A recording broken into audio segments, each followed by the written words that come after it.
आणि एकाचं तर शूट करायलाच जमलं नाही. श्री स्वामी समर्थ. कसे आहात सगळे? तर मला आल्या होत्या 2 ऑर्डर.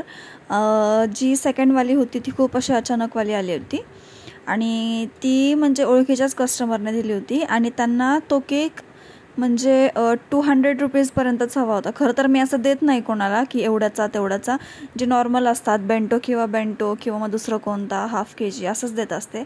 बट त्यांना हवा होता सो मग मी दिला, काही ऑप्शन नव्हतं. तर हा जो केक होता हा चॉकलेट फ्लेवर होता आणि हाफ KGचा द्यायचा होता मला हा कस्टमरला.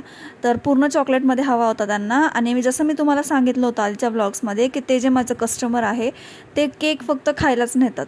बड्डे वगैरे असेल ते तेव्हा पण नेतात आणि जास्त करून त्यांना खायलाच असतो केक. तर ते आणि त्यांचा एक लहान बेबी, हे दोघांनाच म्हणजे चॉकलेट फ्लेवरचा केक खूप आवडतो आणि मला असं वाटते की हे दोघंच सगळं संपवत असतील. त्यांना म्हणजे खरंच आवडतो आपला चॉकलेट फ्लेवरचा केक आणि खरंच खूप आवडतो. तर त्यांनी मला एक दिवस आधीच ऑर्डर देऊन ठेवली होती. इमेज वगैरे सेंड केला होता, फक्त प्रॉपर इमेजसारखं मी केलं नाही. त्या इमेजमध्ये पूर्ण ट्रफल होतं आणि ट्रफलसाठी कॉस्टिंग जास्त असते. सो मी थोडीशी क्रीमनी वगैरे डिझाईन केली त्याच्यामध्ये आणि ग्लेज वगैरे टाकली. तर पण त्यांनी नेला माझ्याकडनं एकदा ट्रफल केक. त्याचासुद्धा व्लॉग मी लवकरच अपलोड करेल. आणि तो खरंच एवढा सुंदर झाला होता तो ट्रफल केक, जो मी फर्स्ट टाईम बनवला होता ते पण पूर्ण ट्रफलमध्ये होता आणि खरंच खूप छान असा झाला होता. तर तुम्हाला मी दाखवेलच तो व्लॉग, तर मी तुम्हाला दाखवेलच, कारण माझी पण खूप इच्छा आहे की तुम्हीसुद्धा तो व्लॉग बघावं.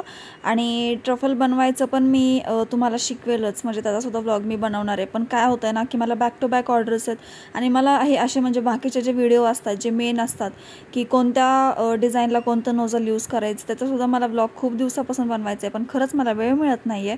बट मी एक दिवस नक्की वेळ काढून हे सगळे व्लॉग शूट करेल आणि तुमच्यासोबत शेअर करेल, म्हणजे तुम्हालाही शिकायला मिळेल खूप काही.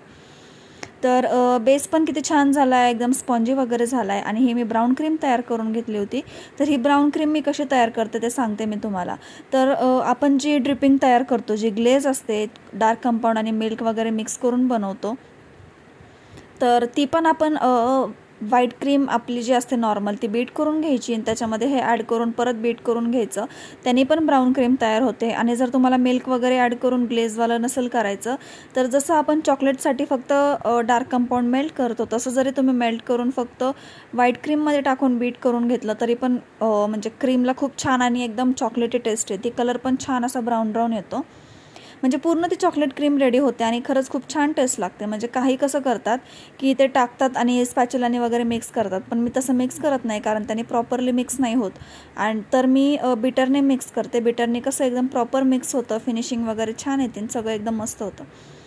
तर मी म्हणजे बरेच जण की हा चॉकलेट सॉससुद्धा यूज करत नाही चॉकलेट फ्लेवरसाठी, ते म्हणजे चॉकलेटचीच ग्लेज बनवतात. बट मी ग्लेज नाही बनवत, कारण मला ह्याची सवय झाली आहे. सो मी चॉकलेट सॉस यूज करते चॉकलेट केकसाठी. म्हणजे जसं मम्मीला शिकवलं होतं, मम्माने क्लास केला होता केकचा आणि मी तिचं बघून शिकले. तर तिला जसं शिकवलं होतं तसंच मी म्हणजे अजूनपर्यंत तेच फॉलो करते आहे. न्यू ट्रिक्स म्हणजे मी तसा पण ट्राय केला होता केक, तुम्हाला बहुतेक मी व्लॉग शेअर केला आहे त्याचा, पण तो पण छान झाला होता, एवढं काही प्रॉब्लेम नाही. बट ते बनवायला खूप वेळ लागतो. टेस्ट तर छान येते पण बनवायला वगैरे पण खूप वेळ लागतो. सो मी हेच यूज करते, ह्याची पण टेस्ट खूप सुंदर असते. तर हा होता आपला सेकंड लेअर आणि ह्याच्यावरती येणार होतं लास्ट लेअर. तर ह्याला मी छान फिनिशिंग वगैरे करून घेतली, क्रमकोट वगैरे करून घेतला आणि नंतर फ्रीजमध्ये सेट व्हायला ठेवून दिला. हाफ एन आवरसाठी तरी सेट व्हायला ठेवला असेल, कारण कस्टमरला हा केक संध्याकाळी हवा होता. संध्याकाळी तरी पण 6-7पर्यंतच हवा असतो त्यांना, कारण ते कुठेतरी कामाला जातात आणि मग कामावरून येताच केक वगैरे पण घेऊन जातात माझ्याकडून. आणि त्यांचा पेमेंटचा पण प्रॉब्लेम नसतो, त्यांचा पेमेंट कॅश असतो. तर हा केक मी सेल केला 350ला. आणि म्हणजे केकला टेस्ट वगैरे छान असते. सो त्यांना अमाऊंट सांगितले की ते अमाऊंट लगेच देतात, बार्गेनिंग वगैरे असं काही करत नाही बसत. सो हे वगैरे टाकून घेतलं आहे, सॉस वगैरे टाकून घेतलं आहे आणि आता आपण याला फिनिशिंग करून घेऊया. तर क्रीम एवढी छान सेट झाली होती ना की फिनिशिंगला मला त्रास नाही झाला, पटापट फिनिशिंग वगैरे झाली. आणि ह्याच्यावरती काय व्हाईट क्रीम वगैरे येणार नव्हती, आपल्याला ह्याला पूर्ण ब्राऊन क्रीमनेच फिनिशिंग द्यायची होती.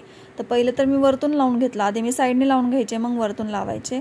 पण आधी एवढ्यात मला नाही माहिती मी असं का करते की पहिले मी वरतून लावून घेते आणि मग साईडने लावून घेते. तर हळूहळू पूर्ण मी फिनिशिंग करून घेतली. नंतर सेट वगैरे व्हायला ठेवला आणि ह्याच्यावरती येणार होती ग्लेज. तर ग्लेज पण माझी एवढी छान आणि थिक वगैरे झाली होती, तुम्हाला म्हणजे दिसेलच. पूर्ण म्हणजे केकच मला कवर करायचा होता ग्लेजनी, आणि ग्लेज झाल्याशिवाय केकवर डिझाईन पडत नाही. आणि माझ्याकडून सुद्धा ते चूक झाली. मी क्रमकोट करून ठेवून दिला आणि झोपून गेले, माझ्या लक्षातच नाही. आणि मग झोपेतून उठल्यावर मग गडबडीत ग्लेज वगैरे बनवली आणि ग्लेज वगैरे टाकली आणि थोड्या वेळात सेट व्हायला ठेवली. मग लगेच डिझायनिंगचा पार्ट करून घेतला. तर त्यामुळे ती डिझाईन कशी सरकती आहे हे तुम्हाला पुढे दिसेलच. आणि डिझाईन पण त्याच्यामध्ये थोडी वेगळी होती आणि इथे मी थोडी वेगळी बनवली आहे. तर पुढे आहे डिझायनिंगचा पार्ट, तो फुल व्हिडिओ मी दाखवला आहे केकचा, त्याच्यामध्ये तुम्ही नक्की बघा. आणि डिझायनिंगचा पण बहुतेक मी व्हिडिओ शूट केला आहे, तो पण दाखवेलच मी तुम्हाला. सारखे कॉल येतात मध्ये, त्यामुळे रेकॉर्डिंग पॉज करावी लागते. तर पुन्हा कंटिन्यू करते मी. आणि इथून पुढचे व्लॉग्स, जसं मी तुम्हाला प्रत्येक व्लॉगमध्ये सांगते की इथून पुढचे सगळे व्लॉग्स खूप छान छान येणार आहेत. तुम्ही जर आपल्या चॅनलला अजूनही सबस्क्राईब नसेल केलं तर प्लीज सबस्क्राईब करा. सबस्क्राईब करायला विसरू नका आणि बेल आयकॉनवर सुद्धा नक्कीच क्लिक करा. तर हे सगळं झालं आहे आणि मी ह्याला लगेच प्रॉपर फिनिशिंग वगैरे करून घेतली. आणि फिनिशिंग वगैरे झाल्यानंतर फ्रीजमध्ये सेट व्हायला ठेवला. आणि ग्लेज पण माझी एकदम छान आणि थिक वगैरे रेडी झाली होती. मला ह्याला ड्रिपिंग नव्हती करायची, फुल केक कवर अप करायचा होता. आणि फिनिशिंग तुम्ही बघताय की मी किती स्लोली करते आहे, आणि एकदम फास्टमध्ये पण करत नाही आहे, स्लोली करते आहे, कारण ते पूर्ण कवर अप व्हायला हवं. जास्त नाही केलं तरी पण चालतं झालं, एवढा काही प्रॉब्लेम नाही आहे. वरतून ग्लेज येणार असेल तर मग जास्त क्रीमचा वापर नाही केला तरी चालतो. आणि जर फक्त ड्रिपिंग येणार असेल तर मग साईडने तरी प्रॉपर फिनिशिंग करावी लागते. वरतून नाही केली एवढी तरी चालतं, काही प्रॉब्लेम नसतो. तर तुम्ही बघताय की केकला हाईट वगैरे किती छान झाली आहे, थिकनेसला, हाईटला, वेडला वगैरे सगळं एकदम प्रॉपर झाली आहे फिनिशिंग वगैरे. खरंच खूप छान झाला आहे केक. आणि ह्याच्यानंतर आपण बेस वगैरे क्लीन करून घेऊया, जी एक्स्ट्रा क्रीम असते ती क्लीन करून घेऊया, म्हणजे केकला अजून छान लुक येतो. आणि जिथे जिथे थोडं दिसतं आहे तिथे मी पुन्हा कवर अप करून घेते, कारण जोपर्यंत माझ्या मनासारखी फिनिशिंग होत नाही तोपर्यंत माझ्या मनाला शांतीसुद्धा लागत नाही. तर असंच हळूहळू करून घेते मी. आणि तरी पण ते दिसतंच आहे, आणि काही प्रॉब्लेम नाही दिसला तरी पण माझं मन कसं आहे की नाही, पूर्ण कवर आणि छानच दिसलं पाहिजे. तर मला असं माहिती आहे, म्हणजे मला माहिती आहे की तुम्ही पण माझ्या व्लॉग्समधून भरपूर काही शिकतात आहे. आणि ज्यांना पण डाऊट्स आहेत ते डाऊटसुद्धा विचारतात आहे मला, आणि मी त्यांचे डाऊटसुद्धा पूर्ण क्लिअर करते आहे. तर हे तर पूर्ण झालं आहे कवरअप. आता आपण टिश्यूनी जे लागली आहे क्रीम बेसला वगैरे ती पूर्ण क्लीन करून घेऊया. तुम्ही पण एकदा टिश्यूनी क्लीन करून बघा, तुम्हाला पण खूप छान वाटेल. आणि खूप इझिली आणि पटकन क्लीन होतं टिश्यूनी. जर तुम्ही कोणतं फडकं वगैरे काही यूज करत असाल तर त्यांनी लवकर क्लीन होत नाही. म्हणजे मला तर टिश्यूनीच क्लीन करायला आवडतं, म्हणून मी तुम्हाला सांगते की तुम्हीसुद्धा एकदा टिश्यूने ट्राय करून बघा, खूप पटकन असं क्लीन होतं. आणि टिश्यू काही जास्त महाग नाही मिळत, 80 रुपीजला पूर्ण पॅकेट मिळतं. त्याच्यामध्ये 10 पॅकेट्स असतात टिश्यूचे, छोटे म्हणजे आपले नॉर्मल जे पॅकेट्स असतात ते. तर मी तर 80 रुपीजवाला आणते, कारण जास्त ब्रँडेड आणून पण काही उपयोग नाही आहे. आपण ह्याला फक्त क्लिनिंगलाच यूज करतो. आणि हात वगैरे पुसायचा असेल तर त्याला मी फडकं ठेवलं आहे, फडक्याला पुसते. नाहीतर मग फडकं नाही सापडलं तर मग कधी टिश्यूनेच यूज करते.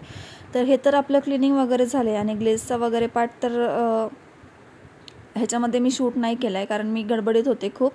तर हा आहे केकचा फायनल लुक. तर कसा वाटला तुम्हाला हा केक नक्कीच कमेंट करून सांगा. आणि चॅनलला सबस्क्राईब करायला विसरू नका. तर तुम्हाला दिसतं आहे की क्रीम थोडीशी डिझायनिंगचा पार्ट आहे तो जरा सरकला आहे, कारण ग्लेज सेट नव्हती झाली. आणि हा आहे सेकंड केक, जो मी विंटेजमध्ये बनवला होता, जो 200वाला कस्टमरला हवा होता. तर हे आहेत 2 फायनल लुक. तर कसे वाटला नक्कीच सांगा. Thank you, bye.